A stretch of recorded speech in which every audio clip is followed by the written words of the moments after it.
What's up, everybody? Welcome to the Mr. Straight Facts Show. I am Mr. Straight Facts. All right. So today, the first thing I kind of laid my eyes on today when I started looking at pieces of the news. Hey, Dennis, what's happening? I see you, Mark D. Um, is Mamdani. He travels to D.C. to conquer Trump. and from what I saw, he did. And why I say that is because Donald Trump gave him praises. Now, I know some people, and I think part of what I think Trump's strategy is he saw how Mamdani had everybody swooning.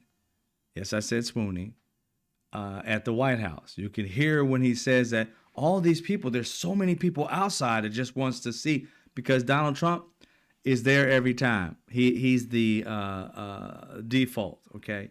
And then when he brings in all these leaders, these dictators that Donald Trump loves so much, these guys, the Putins and the Saudi guy and also like that, nobody was all around the White House trying to find out and just get a peek at these pieces of shit humans that are dictators. Donald Trump is the only person that is enamored by these Hitler-esque assholes, right?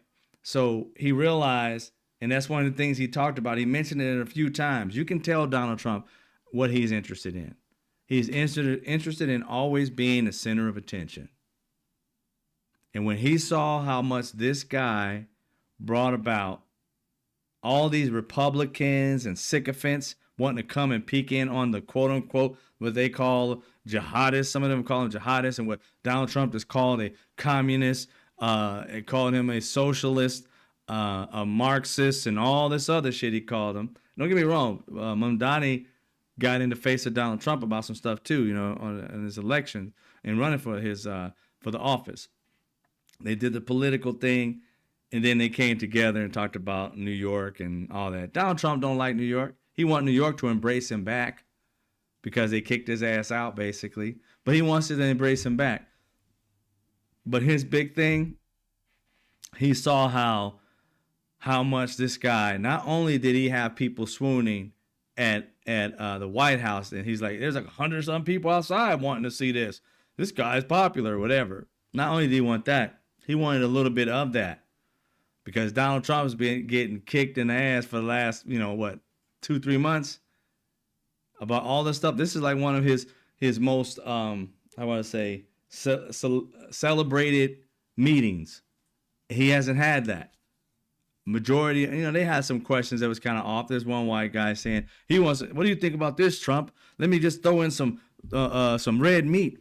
What about this guy right here talking about charging white people more money for taxes than he charges other people of color? And Donald Trump didn't take the bait. I was like, what? He didn't take the bait. He's like, I don't know about that stuff. He just moved on. I was like, I know that racist white dude was like, wait a minute. He's supposed to be with the white nationalists. You're supposed to light into him. He didn't bite. And then Mamdani's like, I liked his response in a way. He looked at the dude and he's like, never said that. I just said that we got to have, a fair-based tax situation. That's pretty much what I said. But no, that's what you're going to do. Tax more white people. It said, no, just, bringing down taxes. Basically, we're going to build more homes. And yeah, people more or less will be paying more taxes. Rich people need to pay their fair share. I mean, come on. And if you happen to be rich, and most people who are in New York may be rich or white, then so be it. But there are going to be black people, Latin people, Asian people in those communities too. They're going to have to pay more taxes. Hello? They got it. They're not going to go broke by paying it. And things work out for the state to be able to better the state. But anyway, we're going to talk about that here in a second because, one of the things that kind of irks me is that America, we often get lost in this political system sauce. I want to say, the socialism, the capitalism, the communism, the Marxism, all the isms of what our society is and isn't. And America is a blend of a lot of things. It's not just capitalism, right? What do you think Social Security is? Socialism. social is in the damn word, Social Security. It was created because back in the day, mostly white people were, when we had the crash and things of that sort, they needed to help give a boost to American citizens because we had a huge crash and people were digging in garbage cans to eat food. You don't see those old black and white or sepia videos and shit out there. If you can go check them out at the library or whatever. And this shit wasn't fake. They were literally dirty ass people. And these videos are mostly, I guess, shot by white people because they had the money, or at least somebody had the money to go to these communities to see it. You see most of these white people digging in trash cans, dirty as hell, mud and shit on their face. They digging through trash cans to find old food.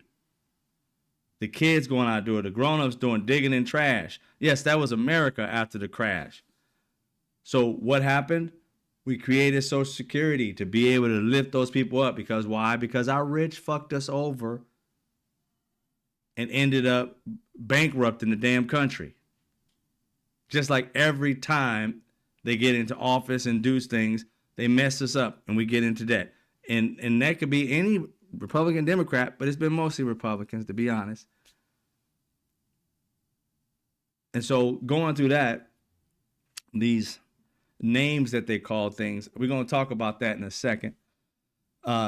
First, we got to get to, where was it? What's up, DJ? I see you. Vera, I see you. Elise Stefanik. Out here, you know, and they mentioned her in the meeting, and Donald Trump dismissed her by calling him she called him a jihadist, right?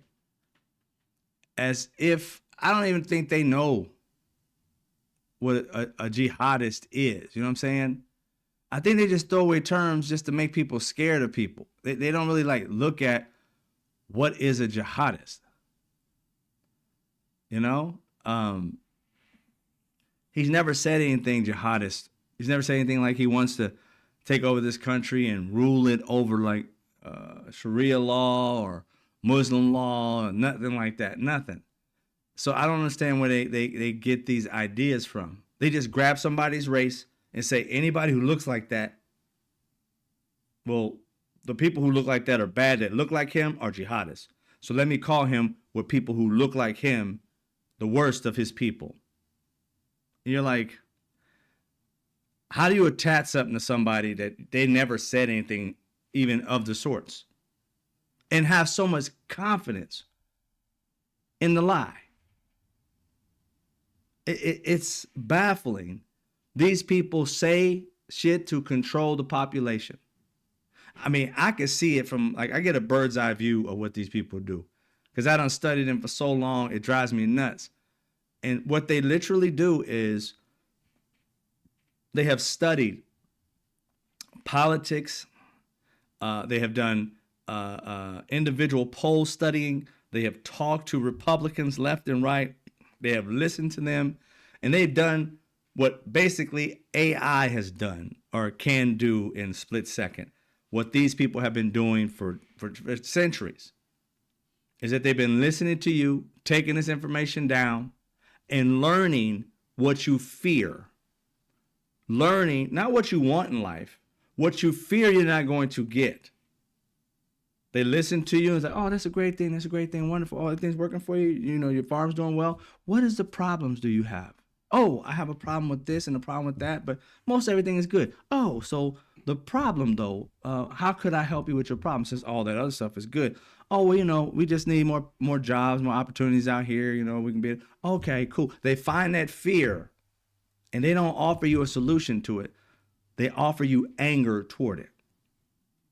They find how they can take that and tweak it so that it's like if you got a pain, a sore, and it's sore, you're like, that kind of hurts, but you don't want to touch it too much. You kind of rub it. They're punching it and pushing into the pain because they want you to get angry. But while they're pushing in that pain and making you angrier and angrier, they're like, I'm not doing it though. They're doing it to you. Never mind the fact that my finger was there pushing it. I wouldn't be doing that if it wasn't for them. And the idea that a human being can see that you're fucking with them and then displace it to other people, that's the part That part right there is like, how don't you see that they're the one pushing the button? They're the ones with the money. They're the one with the structure. But they only want to know your pains. They're not listening to how your solutions should be.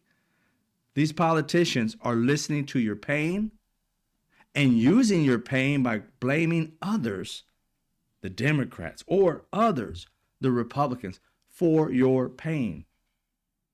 And without you really thinking, is this genuine? Or is it really them? Or is it this person just using me to say they're going to do what they're going to do to get me to vote for them? And if you're a politician, you have to know that's all they're really doing, is to push your pain level, to push me into power, to fix it. Don't give you the tools to fix it yourself. You know, the saying for people who are Christians or believe in the Bible or whatever, you know, in the situation of you can give somebody a fish or you can teach somebody how to fish and they'll eat forever, right? So it's like they don't want you to eat forever. They don't want you to solve the problem. They want you to live in the problem. They want you to stew in the problem, and they want to offer you solutions to that problem that make you feel like, oh yeah, your solution's better. But they have no way to get that problem solved. They just have the answer that makes you feel good, but no actual strategy, no plan, just concepts, just bullet points. And we never ask ourselves when somebody's offering this, I love what you're saying, but how are you going to get 100 more people to believe in what you're doing when they don't even believe in helping out even their own moms or dads, brothers or sisters, husbands, wives? They don't want to help them. Why do you think they want to help us? And you're only one vote. How are you going to get the majority of them to think the way you think? That's the part. And they don't have any solutions for that. They just say, I'll be a voice. Okay. But how's that action going to come about? That's the problem. That's the problem. And what we need to do as human beings and American citizens, rather, is to come up with those solutions for ourselves and don't rely on that one person to go vote and hopefully make it right. We need a fail-safe. We send them to do the job, but if they don't do it, you're fired. We're going to do it ourselves. We don't need you. Keep voting wherever you're going to vote. But we can start making this shit happen for us and our communities and our families and the rest of Americans without them. And those things that I'm working on, as you know, with Avid Solutions, not just me. I'm trying to bring in more people who just love creating solutions so that we can try and figure this stuff out. They put together think tanks to figure out how they can maneuver us to vote for them, to figure out how we can get people to hate Latin people so they can kick them out of the country, to get them to hate black people so they can arrest them, and that you don't care when one of them dies. The first thing you think of when a white person kills a black person, they work on these things, is to question whether the black person was guilty of something when they were 12 that justifies them getting killed today. These things they think about. These things are reality with a lot of human beings in this country. Candace Owens did it to George Floyd. Donald Trump did it to George Floyd. Fox did it to George Floyd. A white man killed him, and they thought the immediate thing was not to look into the white guy's past to find out that he had 19 other offenses and he had choked out a 14-year-old the same way, but that kid survived. No, they didn't go there. I bet you most of them don't even know that's a real thing with the guy who killed George Floyd, because they never looked into his past. The first thing they looked at was that black man's life. The one who got killed that was calling for his mama, they were looking into his past to see what he did months, years, and when he was a kid. None of that had to do with what was that knee being on that neck for as long as it was. Those are the types of things that they do. They do all kinds of studies and polls and spend millions of dollars to get people of different colors of shit to divide against each other, to hate on each other. Ask yourself quick, just erase race for a hot second. If you saw a person, no matter, let's just say this person's green, and then another person who's green, one kneel on the other one's neck, and for so long, when that green person screaming for its mama as a grown ass person, mom is dead, screaming about, asking for mama, a dead mama, for the last seconds of its life. Are you looking into anybody's past? If they both got great past, what does it got to deal with the past that you're standing on a person's neck right the fuck now? It doesn't. So why are we divided like that? And then people say it's not racist. Why isn't it racist? Why else would, if we took the race out, you'd be pissed off to see a non-race, non-binary, just a force killing another force and no reason for it. Of course, this is about race in that situation. And I brought out that example is because, is again, we keep on trying to make things in a vacuum, and it's more than that. It is all of us have to be in a situation where we're not divided on what each one of us wants. Race should, we should appreciate each other's race and culture and creed and all of that, but we should not define a person by it. And that's what they spend millions of dollars for, to define you and what you are and what you do. You become a stat. This is how you think. This is how you do this. And we have to step outside that box and say, you know what we think as? We think as Americans. We're like individual cultures and races and all that, but we think as Americans in this country. And not that we don't like any other race or other culture or anybody can, that's not it. We're just talking about on this soil, if I see you down, I should be able to say, oh, what's up? You need help with anything? I shouldn't be like, you're a white person, you're a Latin person.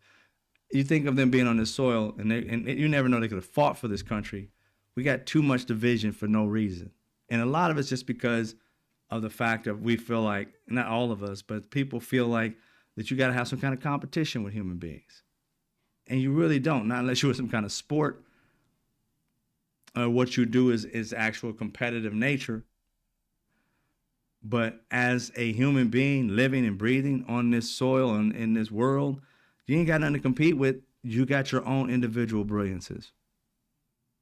If it was all competition, then we would only have one good actor. The rest of them would have to get beat out by the best actor in the world. It's not true. We got a lot of actors. Millions. One mechanic because he's just that great. We got millions of great mechanics that you can go to. Ranging. So that mentality of lack, that mentality of like we only need one is ridiculous. And I remember a comedian around the time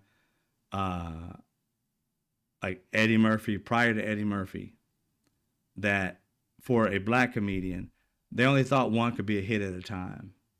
So you had your Red Fox, and then once Red Fox, you had your Richard Pryor, and then once Richard Pryor had his thing going on, then you had Eddie Murphy. You had all these other black comedians and stuff out, but they weren't the hit. They weren't the mainstream. They were good. They had their own shows, maybe Flip Wilson and all that. But the one who was getting paid all the money was that particular actor at its time, or comedian at the time. And now it's a plethora of things that have happened, and people open those floodgates. Eddie Murphy was one, and then a lot after that. So it's been, and you can watch this documentary. I don't get nothing paid for it, but I watched it. It gives you an understanding of how certain things were different back then and how they are now. And all that comes down to us having to, first of all, when I started off this with Elise Stefanik, her calling him a jihadist is to separate this man, this brown man, and put him into a terrorist society, which he's never said anything like it. And why would you have such confidence in that evil definition of a person? Why would you have that? Again, it's got to deal with racism. It has nothing to do with what he's promised to society. And she's in New York too. I think she's going to be running for governor or something like that. New York, y'all better do your thing. Get that woman up out of there. But she called him a jihadist. Yeah, I saw that. Who was this? I just saw right now. DJ, yeah. Yeah. I'm gonna talk about that in a second too. But yeah, MTG did resign as of January 5th. Wait a minute, did she resign on the 5th or the 6th? She better did it on the 5th because that's messed up. If she resigns on the 6th, that's gonna be insane because January 6th is when when they had the last the insurrection. I'll look at it in a second. So based off of what they said by calling him a jihadist and Donald Trump calling him a communist and a socialist and things of that nature, I want to kind of delve into that a little bit because I think, and I really want to ask that question because that's what this video is about, is to ask that question of Americans. Because one of the things that got me to thinking today, got my juices flowing, was that I asked a few people, what do you think you pay taxes for? Right? And I got a few different answers. So I really want to ask you guys this question, and I would like to see it in the chat. What do you think you pay taxes for? What is a capitalist society to you? What is it supposed to do with the money that you give it? You are paying taxes for what? What in your mind do you think you're paying for?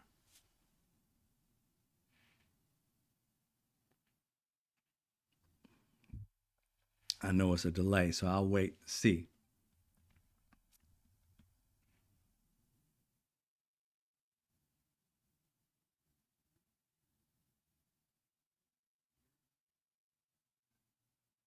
Anybody? What do you believe you're paying taxes for?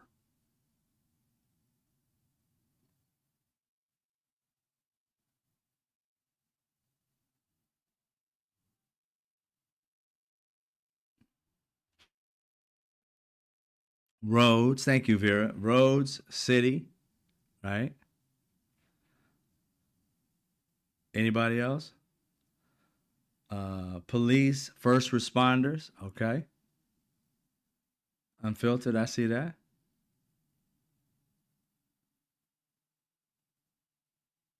Anybody else?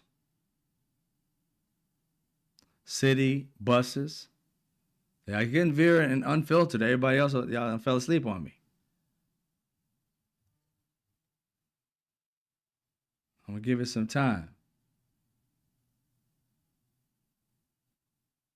Public education. All right, Jay. Okay. So in a capitalist society, what do you think public institutions, Mark D? Yes, thank you. So paying the rich. Woke Mike, then woke up. See, here's the thing is that when we hear them call people like Mamdani and others, and they call other people who have AOC and all of them socialists, Marxists, communists, these terms, you start to look it up, look up the definitions, and you're like, they are none of these things. But these are buzzwords that bring on fear. Okay?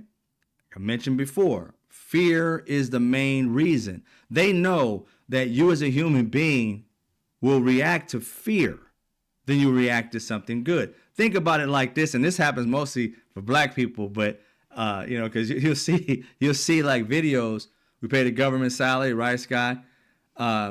You'll see the videos, and black people understand this.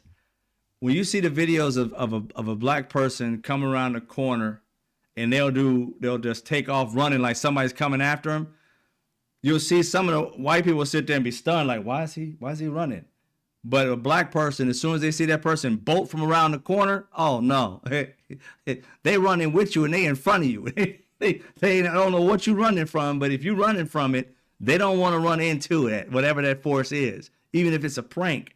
But that's just how we roll. If we see you running, we run it. We asking you what we running from, but we run into.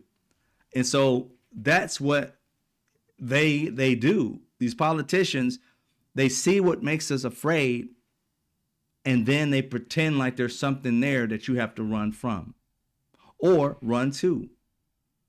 I'll be the protector, but when they're really the predator. You feel me? So these are the things that they do. When you talk about our government, what we're supposed to do, again, what you guys mostly mentioned is what we really think about it. But guess what you just mentioned? You just mentioned what they consider socialism. You just mentioned busing. That's for the people. You just mentioned roads, police, responders, roads, cities. That's for society, right? That's for society. That is socially for each community. There's not one road that runs throughout the entire United States. You're getting roads for your cities and your states. You know what I'm saying? And it's not like it's just a country, United States road. You are trying to make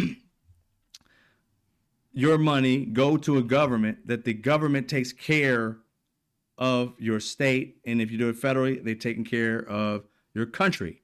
So that military, being able to take care of people, Social Security, if you run out of money, and you get older, you get taken care of. That's what that particular program's for, social program.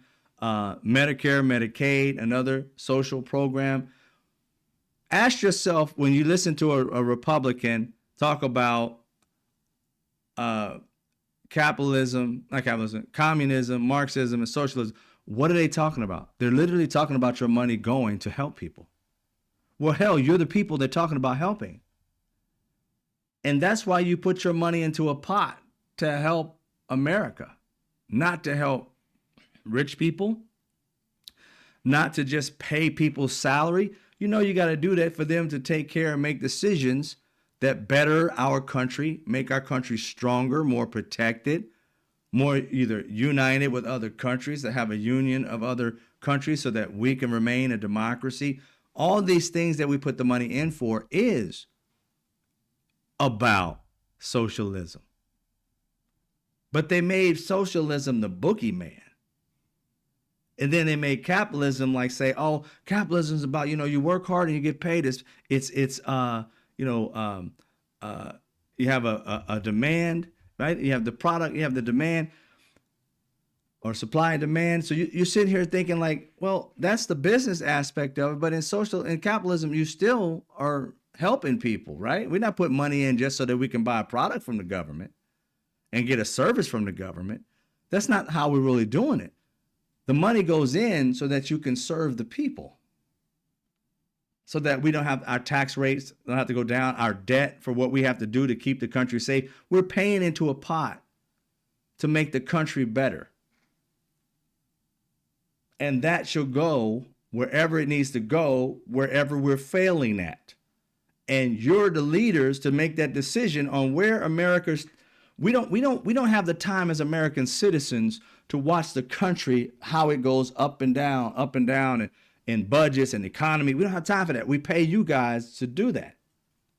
And it's your job as we elect you to make sure that our house that we're paying into is kept up.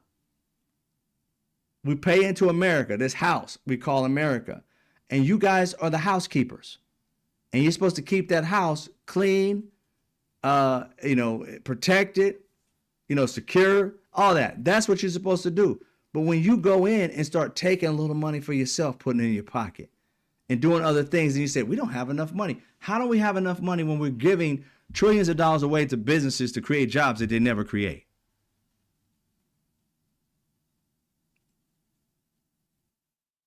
So when you think about it, they're literally telling it's a game and it's a shell game. They're letting you think that underneath this is capitalism, and underneath this other stuff is socialism, all that. We want you to deal with capitalism. But in reality, the biggest socialist game are businesses. Think about it. They're like this SNAP stuff. They're like, oh, we can lower that and we can lower it. And this is for the people. This is what we pay for so that we can help the least of us. They call what they give out to the poor an entitlement. They call the massive amounts of money that they give beyond they give the poor. The poor will receive a few $100 billion. The rich will receive trillions. Tell me, why do the rich need trillions of dollars of taxpayers' money when they're already making billions of dollars off of products and services that we buy from them? To expand, they can use their own R&D, research and development department, to create new products to take experiments on and win and lose based on a capitalist society. A capitalist society is, you start a business, right? And if said business can't support itself, said business fails. Said business does not get a buyout. Buyouts are socialism. So you telling me we're giving trillions of dollars a year to multi-billionaires that they don't have to pay back. And that's called investment. It's not called welfare. Do you see the mind fuckery they have going on? They want people to be afraid of socialism, Marxism, communism, but the biggest socialist, communist, Marxism, based on their definition of it, are rich people. And instead of calling that those names, they call it investment. Well, an investment means I would know that you're investing my money into something. But we don't know what they're investing it in. They also invest our money into something, I think it's called black, it's not the black market, it's called black something, but it's the Pentagon has a budget called black something. I can't remember at the top of my head, but they invest in that. We invest in that. We have no idea what they're doing in this particular realm of, and I'm guessing it's highly secret, but we put money in that every year. We put money into all these different things that keep us safe. And, you know, I'm pretty sure nobody's pretty pissed off about it. You probably didn't know about it until I just told you right now. But when we ask to take care of the people, the poor people, you get people saying, and this is what kills me, middle class people, some people, well, you know, they should pull themselves up by their bootstraps. They should do what we do. And it's like, you know that you're getting subsidies to lift your business up when you fuck up. And you have no problems with receiving that money. Hell, when COVID happened, Lakers, one of the richest basketball teams in American freaking history, they got COVID money. And when we really mentioned it, like, wait a minute, y'all got like $4 or $5 million before what? Dude, you pay your D players, the D League, fucking $4 or $5 million. You don't need that money. But they have no shame in taking cash, free cash. No matter how rich they are, they have no shame in taking free cash. Not give it to the poor, not create or build an economic center in a poor community so that they can learn how to invest in financial literacy for free. No, what they put in their communities, and oftentimes is a basketball court or a community center that teaches grandma how to fix her phone, things of that nature. Not how to teach the kids in that community how to learn how to invest or how to understand finances, how to learn how to save or you know, teach them anything at all for free. No, they do mindless bullshit because they want you to stay in the same place but make it seem like they really care. They give you turkeys and they give you this, and it's nice. But again, that old fable, you can give me a turkey. You know what I'm saying? You can give me something. But if you teach me how to hunt or how to fish, I can do it for a lifetime. I don't have to keep waiting to every Thanksgiving for you to give me a turkey. You give me the opportunity, the abilities and skills and the job to go out there and do it. I'll bring you 1,000 turkeys and feed myself for the rest of the year. So this nonprofit putting in communities doing, you know, tiny ass shit instead of teaching people really how to do stuff it's old for me. It's like they never really want a solution. They want a pacifier. And I'm sorry, most of us are past the teething fucking stage. You don't need a pacifier anymore. You need real solid solutions. And that's what I'm about. No more of this giving people a fucking community center and a nice little park to play at. That's nice. But where are the living wage jobs? Where are the opportunities? Where are the actual investments for the people? It's crazy. We put money into it and they won't invest in the average American. You have to go, like I said before, to SBA and get $50,000 loan. And I think they pushed it up out around COVID, a little bit before COVID. You can get up to 100,000, whatever, but it's a loan. You know how many hoops you got to go through just to try and get that? You know how many classes you got to take to be able to apply to that? And then you're not guaranteed it. These other people are, these rich people are creating plans and they got people writing grants for them at all times. And they're getting millions and billions of dollars a year. They don't have to pay back. And they don't even have to produce a product. They just have to show that they try to produce it. And how is that benefiting the people? It's not. It's benefiting the businesses.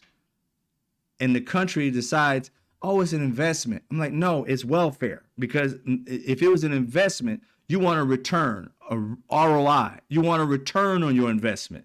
Your issue is you don't own, as a government, any pieces of their business.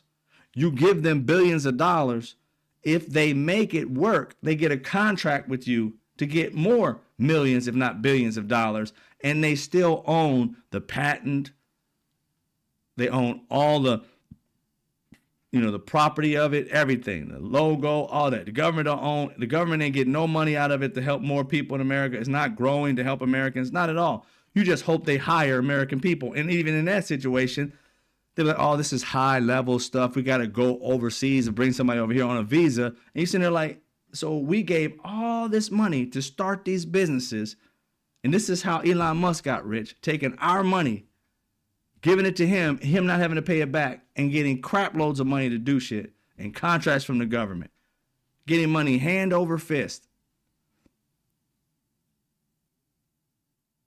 Contract after contract. There is no way one man should be getting all these government contracts when you got bright people in this country. Don't get it twisted.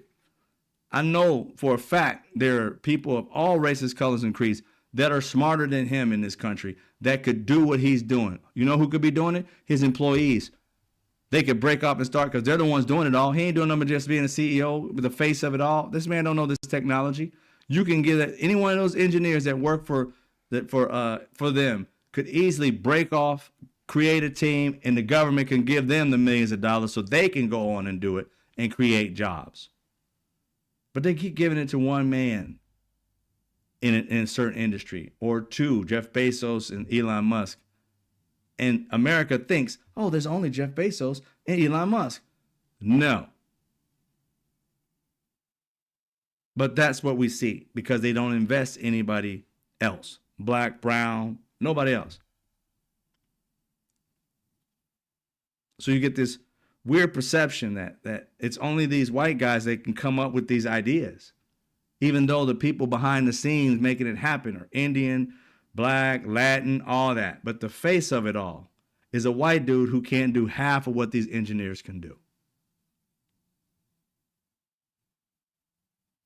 It's giving, I want my face on it, but I'm really not as smart. I'll take the same thing with Donald Trump saying, oh, my uncle was smart, therefore I am. Oh, the engineers are brilliant, therefore it's my face on it. I'm the brilliant guy. No. We've given that too much. We need to start giving credit where credit is due. Need you to say more? Exactly, Scott. The trash. I don't understand that at all. Just for a hot second. It is like a trash can. I mean, I'm just gonna say it. It's like it really is a trash can. And the thing is that I don't know how much time they really spent on the actual design of like what the metal's supposed to be made out of. I don't know, because it starts to, I ain't gonna say rust, but it starts to get this like a reddish tint. It looks like rust, but it's some kind of wear and tear from sun. And I'm like, you spent $100,000 for that thing and it stays in the sun and it has this burnt look on it. I'm like, dude, that's crazy. That is just insane. Again, you do what you want with your money, but there are more people out there that can do it, and I think there should be a lot more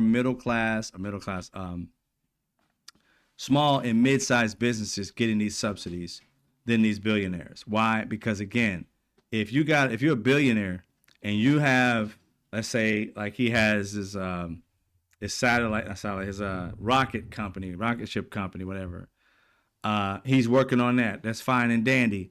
But what makes things better is competition. There should be 4 and 5, 6 and 7, 10 companies that are doing rockets, not just 1 or 2, right? Why? Because the diversity within it, and not necessarily black and white, I'm talking about diversity like the ownership, having more than one, and the competition will drive us getting better.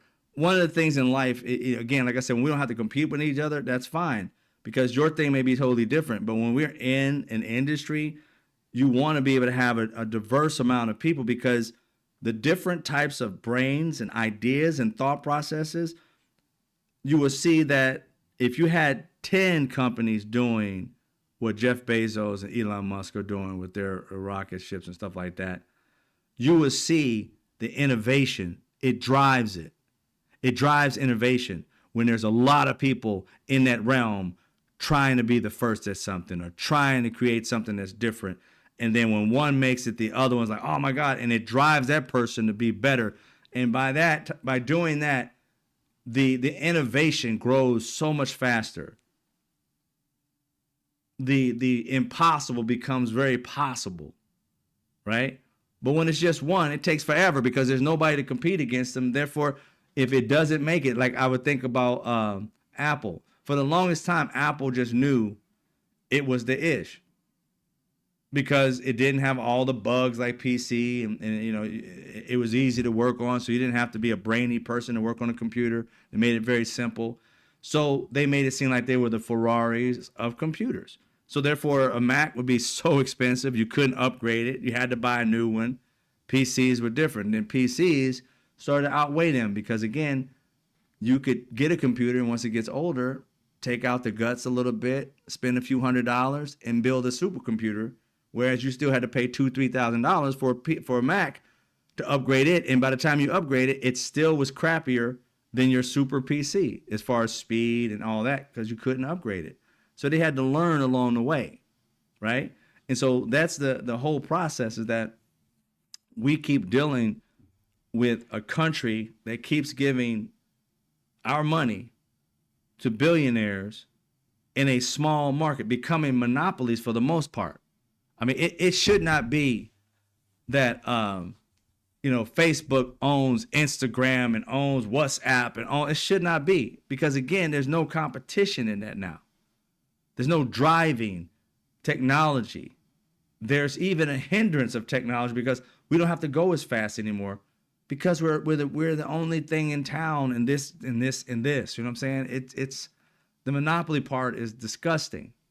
The more diverse we are, the more jobs we can create, the more opportunities we can have, the more communities that can have these industries in it, and therefore the more living wage jobs that we and our families could actually have, in the diversity of it all. But when you give it to like one company or one major corporation, and they say, you know what, this is our new strategy, we're going to do AI, then all those companies are doing AI the same way. And they copy this format and paste it into other businesses, and all the jobs are gone, AI and robots and stuff of that nature. But if you have competition, you have people saying, I think I can do it better with people. And they can figure it out and be like, it's way better with people than it is with AI. But you don't have that because you have a monopoly deciding for the entire country how it should roll. This is why I say our government should be more diverse in its subsidies than to give it to just 1 or 2 major companies. And Americans have to fight for that, or decide that we're going to do it ourselves and start helping people start these businesses by investing in them so that those things can start taking over, and America can take over its form of capitalism, which we think capitalism is supposed to be, putting money into a pot and growing, paying off our debts. And when a certain part of our society is down, we help them lift up. Just like if our small businesses are down, our taxes should help small businesses as well as large businesses in the situations of subsidies and things of that nature to be helping. Not because they're down because you just a bad manager. Your business should fail on that. But if it has something to do with, let's say, like tariffs, which businesses didn't cause and they couldn't have calculated. It's our government that fucked it up, so our government should fix it up.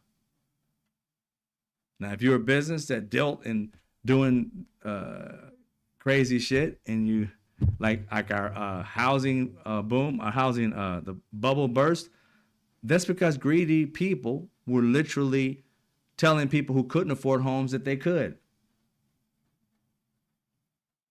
And people knowing that they couldn't afford something, looking at it and saying, you know what, we can get this out for like 6 months. I mean, better than living in an apartment, taking advantage of it.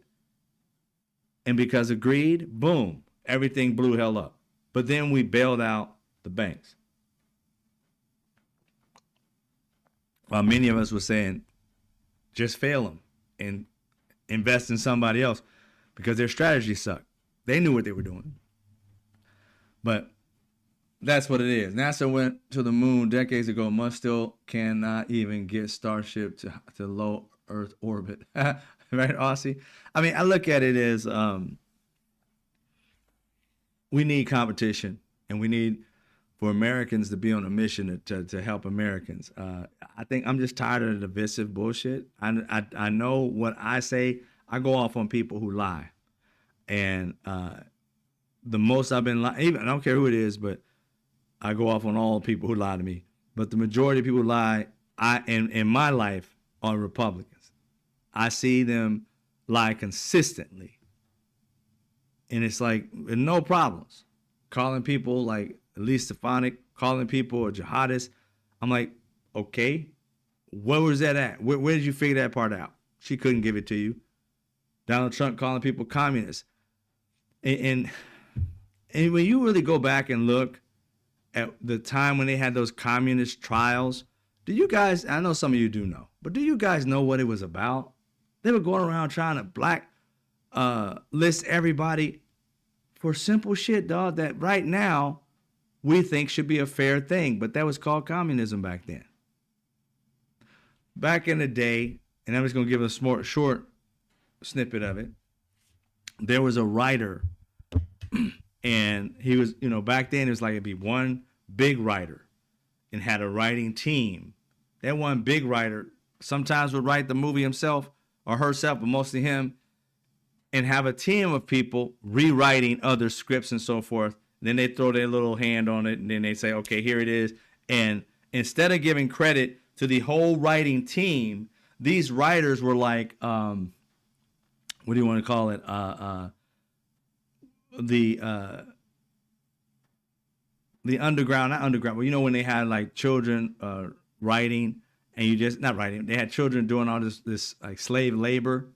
That's what it was like slave labor. These people were not known, didn't have their name on it. They may have written the entire script, but studios wouldn't take it from him or her because it needed to go through the marquee writer at the time. So that marquee writer would receive a script from another person and be like, oh, and they're like, we just love it as it is. Okay, cool. And then all they had to do is give it to him. He give it to the studio. The studio would give him the money, would give all the accolades, and he would pay his writing team. Or the studio would have a writing team that they paid, a base salary rate. And so they would churn out shit just so that the writer that they've chose to be like the marquee writer of that era, he would get that. So this guy, just out of nowhere, just say, you know what? It's not fair that my name is thrown on something that I didn't write. He should get the credit. And the studio was like, say what? Yeah, the guy who wrote it should get the credit for this one. I didn't write it. He wrote it like 100%. He should get the credit for it, not me.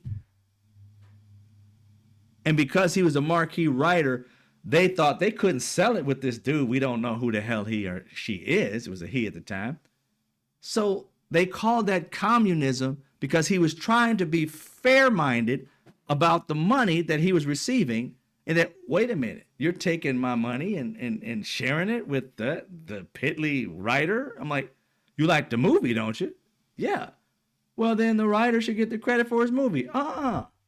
That's not how it goes. You get the credit because you're the guy. Nobody's going to go to see the movie with this guy. We don't know who he is. They'll go to see a movie knowing you wrote it. That's communist. That's fair. And that's what this country has called communist. Giving people their fair fucking share for their fucking work is communist. Do you understand this country has no idea what the fuck communism means? They literally just say it and use it as a weapon to get you to hate something. But would you hate having to pay somebody else a fair wage for writing the entire thing and handing it over to a guy who put his name on your hard work, your labor? These people were writers was like, man, we've been in the shadows forever. When are we going to get our shot? And this guy was like, you know what? Now, go ahead. And the studio casted that writer, the marquee writer, as communist, threw him on a blacklist. He wouldn't receive a job or anything like that for decades, whatever it was, after till this shit lasted. Went through trials. I was like, this country has a history that's highly fucked up. To not give the credit, it wasn't no race thing, it was a class thing. To not give the credit to your full list of white writers because you decided to make this guy the marquee writer. And to be honest, that still goes on in many ways. They'll have a major writer that they want to write it, and then they'll hire somebody else to rewrite it. Or they'll have somebody write it and sell it to them and say, okay, thank you, I bought it and everything like that. But we're going to put his name on it, not your name on it. And we're going to have this guy rewrite it. We love it, but we love his little flair to it. We're going to let this guy rewrite it for $500,000. We'll pay you $1 million for it, but that's it. And then they still do it. They still do it. It's crazy. But they don't call it communism today. Can you imagine you being as talented as you are in whatever you do, and for somebody to say, I'm going to take your talent and let him have it. I want no seizures going on here. I'm going to take his talent and I'm going to hand it to her. I'm a Milli Vanilli this shit. That's what they call communism, people. And that's sick. Highly sick. Ghostwriter. But see, the thing is like a ghostwriter is a person who literally his or her career is to do that. And they get into that on purpose. They literally try and say, you know what, you should have a book. I'll write it for you, you know what I'm saying? But usually even nowadays, ghostwriters still have their name on it. You know what I'm saying? They just like, usually they don't get the marquee, the top name. They'll get like either on the inside of the book or they'll get on the front of the book, but the second name. But back in the day, it didn't always that way. And depending on how much you pay the person, their name won't be shown. You see a lot of these actors and so forth. They say, oh, I wrote a book about my life. They didn't write shit. Ask them to write a sentence. Half of them will not write a complete sentence. Somebody else wrote it after listening to them. Just like Donald Trump didn't write his book of making, decision making, whatever fuck his thing was called, The Art of the Deal. He didn't write it. Another dude wrote it. Donald Trump can't write. He barely can read. This dude just dictated to him, and my man wrote it. And if you think Donald Trump spoke in complete sentences while this man was writing this, you batshit crazy. This man had to figure out this shit, piece it together. He said this, he said car, he said hat, he said bike, bike hit the car. Because this dude, Donald Trump could not put it together. Tony something, I think his name is, the guy who wrote it. He even tells you about it. Donald Trump just, he just couldn't keep a coherent thought. So This man had to piece together incoherent thoughts to write a book. But anyway, that's what people think. Or these politicians or people who want to control portions of society, they bring out those terms: communist, socialist, Marxist, and tell you I'm a capitalist, and it's like capitalist means something better or worse, or that it just means you're used to capitalism, supply and demand. The boogeyman is all the rest of those, and to be able to get you to hate something real quick, they just need a term. They usually have to rhyme it with something so you remember it. But with capitalism, they'll say something like communism. So you got a history of communism, but you don't, and they call socialism. But many people will not go back and look at that history and realize how communist in this country does not mean what it actually means. Communist in this country is giving people a fair share. Socialism in this country is, uh, helping out people who are less fortunate. And if you're a Christian, that's what you're supposed to be doing. But that's communism if you do what God asked you to do. Am I my brother's keeper type of thing? You're a communist or socialist if you believe that. To help those less fortunate than you, like it tells you to do in pretty much every religion, if you believe in that, you are a socialist. And in some reigns of what these politicians, you are a communist. You're not a capitalist doing those things. And it's strange how you can help somebody on the street and help the homeless, or go to a shelter and feed people, or go out to the store and buy canned goods to give the people in SNAP, and not realize that you're being a socialist at that moment. Not realize, based on definition of these politicians, you're being a communist at that moment. You're not being a capitalist, because a capitalist is just to make money. Right? In their eyes, it's just to make money and be making it on your own, and nobody gives you anything. You got to do it yourself. But all these helpful parts of society, being a human being, you're being a socialist. But they use those terms to say, don't be human, be a capitalist. Be like, money should be what you care about, not people. That's why when they did Mamdani, they would, oh, he's a socialist, a Democrat, socialist, boogeyman socialist. I'm like, wow. Here we are on social media. We study social studies. We got Social Security, and you are scared of socialist.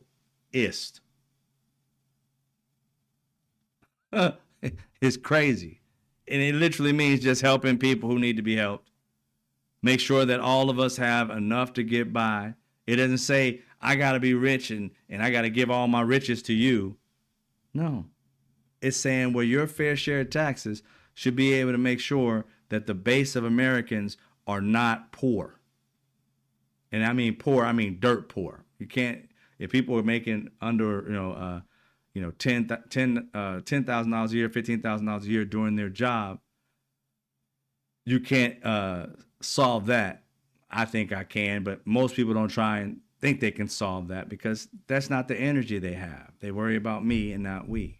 I think I can solve that, and I'll be doing that, talking about that on Avid Solution. And I think it's not just me. I just come up with these ideas, and I just solve problems. That's something that I love. I love it like breathing. You know what I mean? And I do it all day, every day. I'm solving problems in my sleep.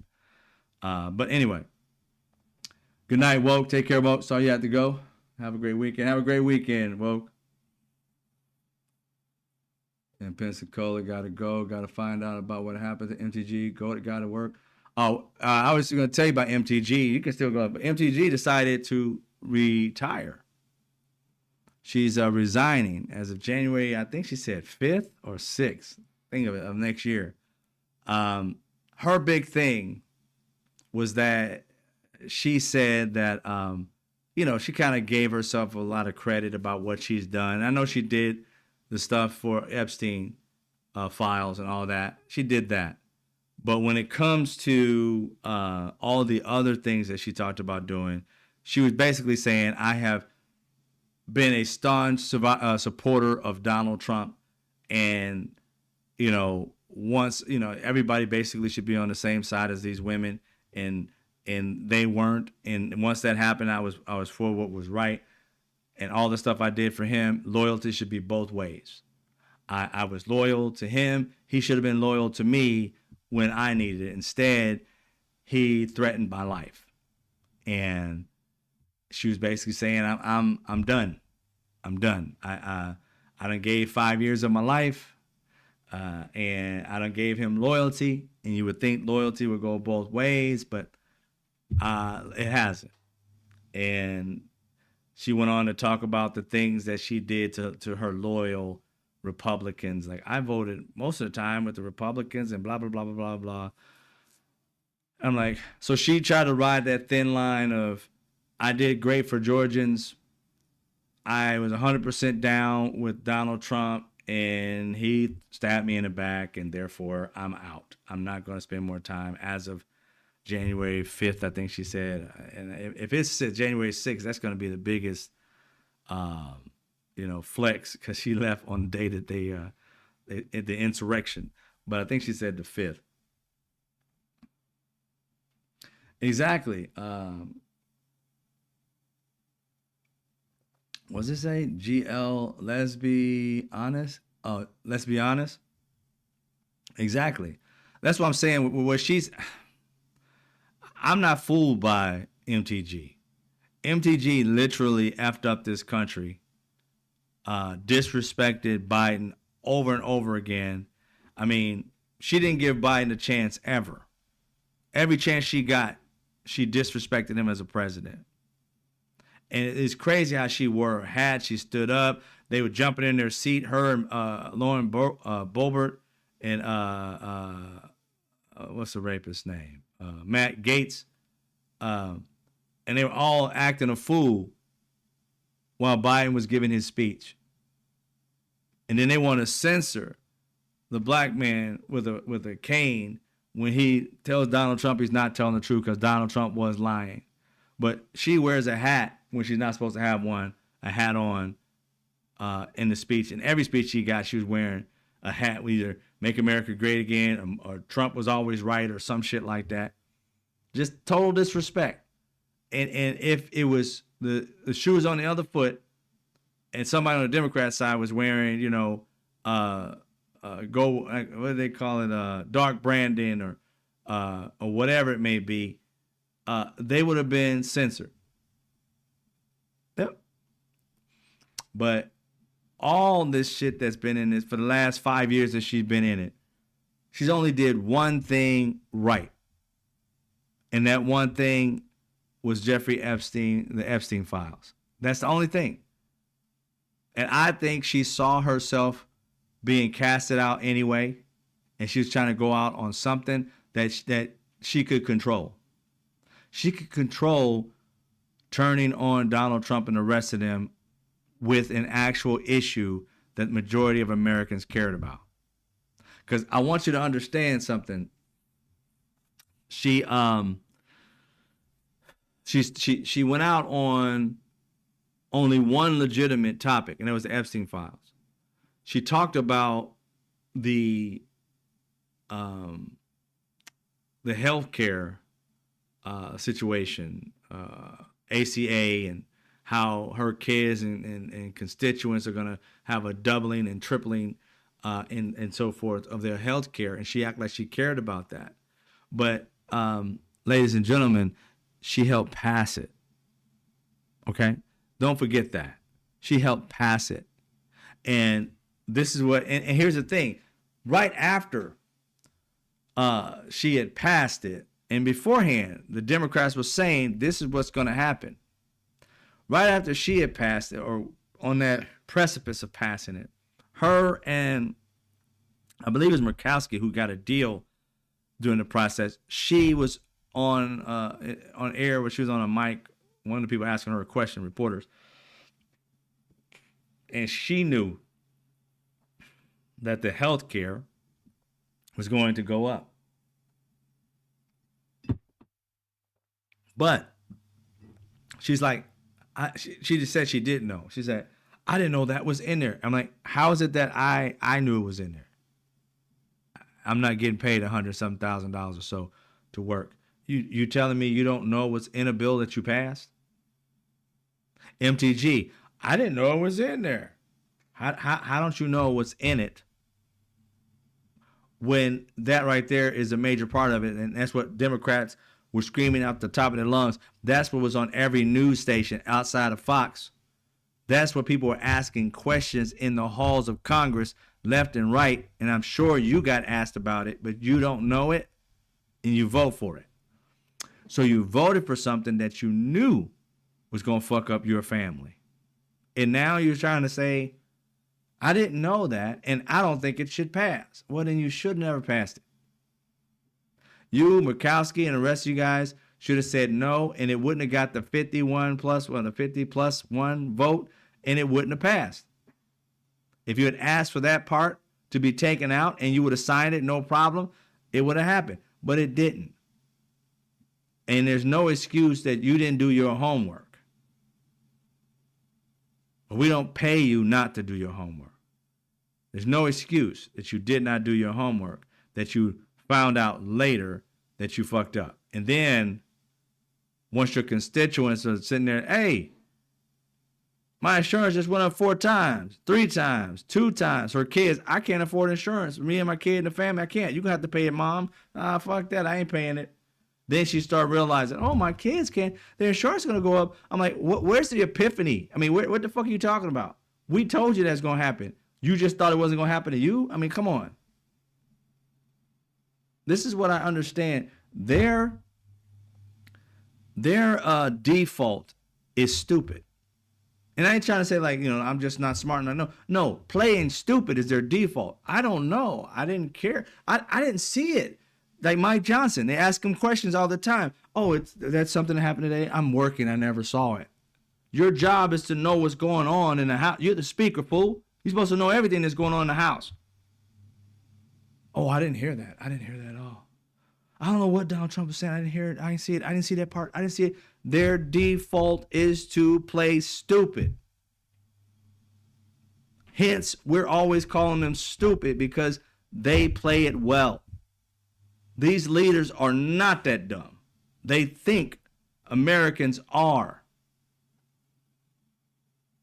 And too many of Americans are allowing them to play stupid. Like, how you know they didn't know? Because they're in the office. There's no way they can't know. They got professional people reading shit for them and giving them notes on every bill. Those 900-page bills, not all of these Republicans and Democrats are reading that. They got their writers and readers and all that shit like that, assistants who read it all, bookmark it for them and say, these are the issues that have a problem that I think you have a problem with. You read the bullet points and like, oh, don't want that, want that, want that, want that. Then you go in and you fight for the ones you care about. They don't know all of them. It's terrible. They should, but they don't. And then when you tell them and they still vote the wrong way, they play stupid. And we end up losing on them playing stupid. I'm just saying. So that's what happened to MTG. She just quit because she lost political capital with Donald Trump. He done sicked his dogs on her. And here's the thing that I was going to ask a question about because I didn't see anybody ask it today. I was asking about MTG before she quit. I literally was asking all day, where the fuck is MTG? And the reason why I was asking for her is yesterday and today was because she came out and she said she was receiving death threats for what Donald Trump called her a traitor. All right. The next day or so, the Democrats come out and say, you don't have to follow an unlawful order. That's 100% right. They need to hear this from their leaders. Perfect. Republicans don't like it because just like Caroline Leavitt said, we shouldn't have, our leaders telling them that they can dismiss a direct order from their president. And she tried to make it sound like it was a legal order. They said, no, illegal order. But then she tried, but what he's insinuating is that there is an illegal order that he's given. We've only did lawful orders. Well, there are actually things on the books that we're trying to figure out whether they're legal or not. These blowing up these boats, we don't know if that's legal or illegal at this point. We are looking into that. There's an investigation that's starting with that, or at least an inquiry that's going on with that right now to find out if this is legal or not. So that's one that's up in the air. You can't say that's legal until we verify that that's legal, because that shouldn't be funded unless the House passes and then then the Senate validates to be able to have that happen. You're sending our war weapons out there. You shouldn't be able to send and spend all that money being on the ready for a war without asking the House, can you get funds to do said thing? Is that legal? Exactly what should be asked and what they're asking. And Democrats, keep putting your foot on the necks of people who are out here trying to fuck up the law. We need to know what's right and what's not. We need to know the law and when it's broken. And we need people held accountable. We're tired of all of y'all getting away scot-free for shit you do, because none of us are getting away outside American citizens for doing anything we do. We can cross the street and get a jaywalking ticket. You guys will steal money, get money from a pack you're not supposed to get, spend your money a certain way you're not supposed to spend it, and you should be fined and put in jail if you can, if you are found guilty, which you are, and you get a smack on the wrist. The person who's jaywalking getting a ticket, you getting a censure, which means nothing. Yeah. You got Matt Gaetz, who's a rapist of a 17-year-old girl who was poor, wanted to get money just to get her teeth fixed. And he became a sexual predator, allegedly, with this child. And he gets to just quit his job and the shit disappears. He doesn't go to jail for it, which I think they're still trying to do something. He don't get to go to jail for it. He should be in jail right now. Or at least arrested and on trial right now, going on trial for what he did. Nope. Father, super rich, decided to jump out of public eye so you could forget about him. Yeah, they got strategies. They got publicists. They got all of it. And most of the time, it works for them, just not for us. And we're asking you to do it for us. Oh yeah, she'll run for something. I know she's gonna run for something. If it ain't gonna be governor, it ain't gonna be mayor of her town, or run for president or vice president for somebody. I can see it, because again, MAGA is gonna want a piece of MAGA once Donald Trump is gone, unless they break off from her. And there's some that's already breaking off from her. Mostly the women that I've been seeing. I haven't been seeing a lot of men do it. I've seen a lot of the women take off their MAGA hat and put on America First blue hat. And I think they said that's supposed to be Marjorie Taylor Greene's. And get a TV show. I wouldn't doubt it. Fox probably give her something. Mike said McDonald's. It's crazy. But anyway, that's what happened to her. Now, did you hear about the threats? Now I have been hearing about threats, but I didn't know for sure of this one's of the Representative Jason Crow, I believe his name is. He got death threats, and they decided to air it. This came on, I think, MS Now, I guess it is now. Let's go ahead and listen to the death threats, because most people say they get death threats, but you never get to hear them. I like to see, the actual thing instead of just saying, "Oh, I got death threats." I like to hear people tell the truth, and he definitely got them. Trust and believe. You deserve to die. I hope you all get murdered. You disgraced America, and I pray you die today, but not before your family does. I hope somebody kills you and your whole family. Sound like a bunch of dudes living in their basement, still with their mom, and their mom dead upstairs. You know what I'm saying? The corpse just laying on the bed. They just downstairs eating and chilling. That's what they sounded like, cave dwellers. But that's the proof right there. Definite death threats because of Donald Trump. And then and let a Democrat say one thing like, you know what, Donald Trump, was treasonous. Should he be the one that gets unalived too? Oh, wait a minute. As soon as you say that, it'll be all over news everywhere. Fox be like, people wanting Donald Trump dead. It's like, wait a minute. No, Donald Trump wanted people dead. I said Donald Trump's guilty of the seditious stuff that he talked about because of January 6th. So he's really guilty of the shit that he brought up and that Sean Hannity brought up. Donald Trump is 100% guilty of all those things. And you all said that the charge for that is death. So seeing as how Donald Trump is guilty of all that, then the charge is what for Donald Trump? You said it. But let a Democrat regurgitate that back to them. Oh, they want Donald Trump dead, brother. I'm like, wait a minute. You just said free speech and no big deal when Donald Trump did it.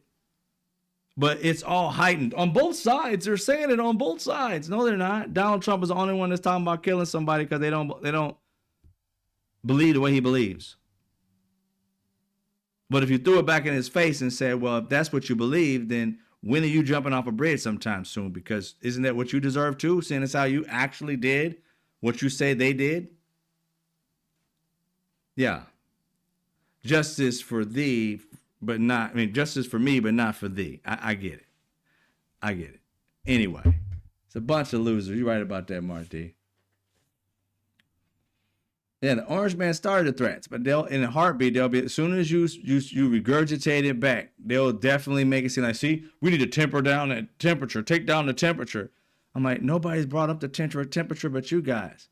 Democrats respond to your evilness. They don't start out with the evil shit. They respond to it.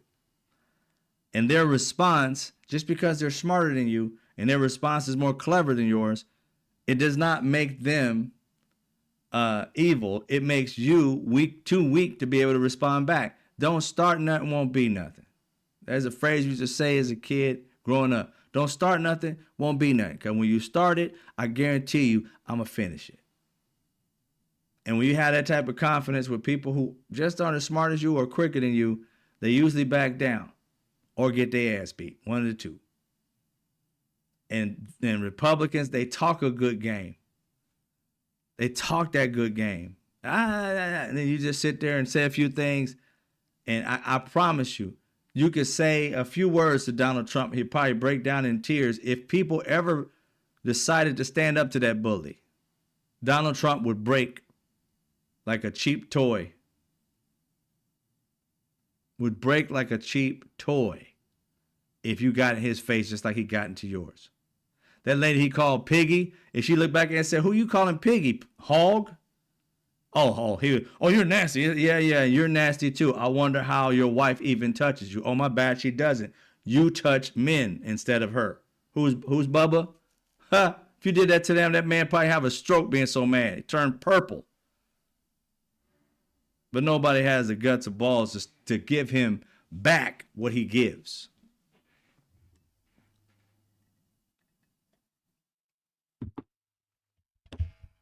Yeah, they still blame Carter for stuff. Carter, get out of here. They always talking about him. I'm like, dude, he helped people. This man was building houses up into his 90s for people. Again, like I said, when you talk about people who are of service oriented, they're not service, they're self-oriented. Most Republicans, I don't know one in my life. I done read about some in history, but I don't know one in my life that is like that. Is always thinking about helping people. They think about helping the rich. And that's socialism. That's that's welfare. Because it's not, they call it subsidies, but it's welfare. They give more money to the rich just to play with. Hope that they make more money off of it. But it's crazy how you give them money so that they can create jobs. They don't create the jobs, and you don't ask for them to pay it back, and then you lower their taxes, so when they pay taxes, they don't even have to pay taxes on all the money they just got from you. So they get to keep more money of our dollars. Don't pay their fair share of tax, even though we're giving them this money. They don't pay their fair share of taxes on the money that we give them. All they got to do is write it up as a loss and take money off of the pots that they already have. They already a billionaire 30 times over. We give them like $1 billion of tax subsidies. They go out there supposed to create 30,000 jobs, create 3,000 jobs, don't match up to what they say they're going to do, don't owe the $3 billion back or whatever. And then when taxes come, they write it the fuck off. Don't pay taxes on it, and therefore they get to keep our money and go through a bunch of loopholes, and some of them don't pay taxes at all. How is it you're giving them welfare and they don't pay no money? Let you get the welfare. You got to mark it down that whatever the government gave you was your salary. It was a part of how much money you made that year. You don't get to write it off. And they think of poor people as a stain on society, and that, you got to pay them. And I was like, yeah, but when you think of rich people, again, like I said, they think of it as an investment, even though it never has a return on the investment to the government. It's the biggest gimmick in this country, and they still run the narrative because they have enough money to put out there to get most people believing that giving businesses money is different than giving people money. It's crazy. You're a stain on society if they give people money, but it's your money. You're supposed to be giving it to the people, not to the corporations. Corporations making the money. They don't need your money. They're just greedy and they want it. The system needs to be fixed, baby. Tell you that right now. All right. Exemplary example of a Christian. Yes, Rude, he was. He very much was. Very much was. Good man. Good man. Him and his wife were a good couple, good people. But like I said, we need to start figuring out as American citizens, like what we're going to do, how we're going to do it. Like I said, Avid Solutionist, I'm working on that. Hopefully beginning of the year, I'll have that started. And we're just going to have fun with it, creating solutions for all kinds of things in life. We're going to be looking for people who loves doing solutions too. I can't be the only one who loves creating solutions. I can't be the one who has solutions for different things in life. You can watch and see what I do, and if you enjoy it and you have stuff to offer yourself, then we'll bring you on as well to talk about, your solutions, things that you do well that other people need. We got to be for the we, man. I mean, I grew up in an era where you get yours and everybody else, fuck them, they got to get their own. You get your bag and I get mine, and people step on you just so they can get a bigger bag. And I'm like, dude, you can make more money helping people than you can trying to fuck them over and get ahead of them. And I've been saying that my entire life, and not few people believe it, but you have to show them the example.